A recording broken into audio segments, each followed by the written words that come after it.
A una de ellas le claman ministra del Pueblo, mientras que de la segunda hacen fiesta en su despedida. Adiós, Piña.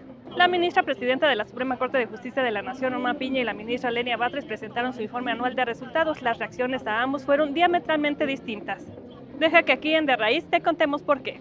Se impulsó la reforma judicial de 2024 y desde entonces se volvió una práctica generalizada violar abiertamente las suspensiones dictadas por los jueces federales. Así se despidió entre berrinches la ministra presidenta de la Suprema Corte de Justicia de la Nación, quien dedicó la mayor parte de su mensaje a dar los últimos arañazos a la reforma judicial.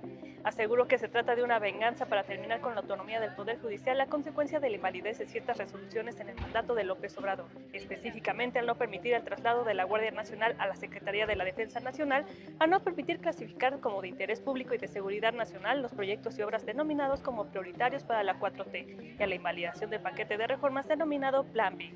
Y no solo eso, Piña señaló que la reforma tiene un origen infundado basado en una falsa narrativa del Poder Judicial corrupto. Pero repetida tan consistentemente que ha parecido convertirse en verdad. Qué falta de memoria de la ministra para casos donde el Poder Judicial claramente no actuó ni a favor del pueblo ni de las víctimas. Quien permitió la liberación de 8 militares relacionados con el caso Ayotzinapa, o la liberación de cuentas bancarias de familiares o propios sujetos bajo investigación como Emilio Lozoya o la esposa del Chapo Guzmán. Y más cercanamente, quien sigue posponiendo la resolución para el pago de impuestos al SAT de empresas de Ricardo Salinas Pliego. Primero, es falso que haya habido amenazas.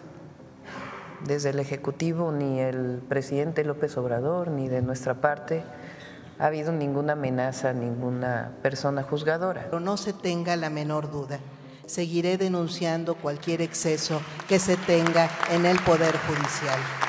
Y no solamente lo sigue denunciando, sino que a diferencia de la ministra Norma Piña, la ministra Lenia Batres sí ofreció a detalle los datos de sus resultados, que bien pueden marcar la diferencia entre dos maneras de ejercer la justicia, y eso que no está dentro de sus obligaciones el rendir cuentas.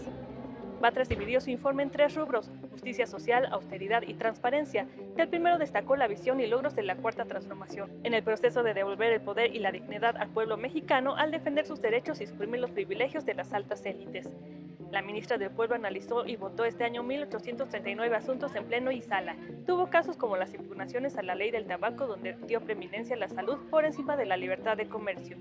En austeridad, la ministra y su equipo, cumpliendo con la Constitución de no percibir más que el Poder Ejecutivo, lograron devolver 10.904.069 pesos al erario público.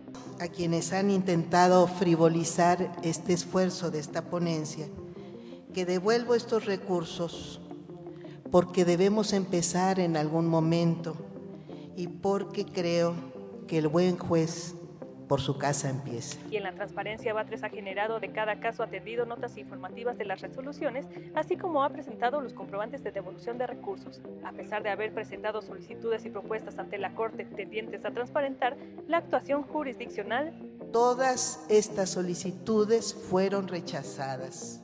¿Cuáles son tus conclusiones de estas dos visiones de ejercer justicia y qué prefieres tú de los funcionarios, servirse del pueblo o servir al pueblo?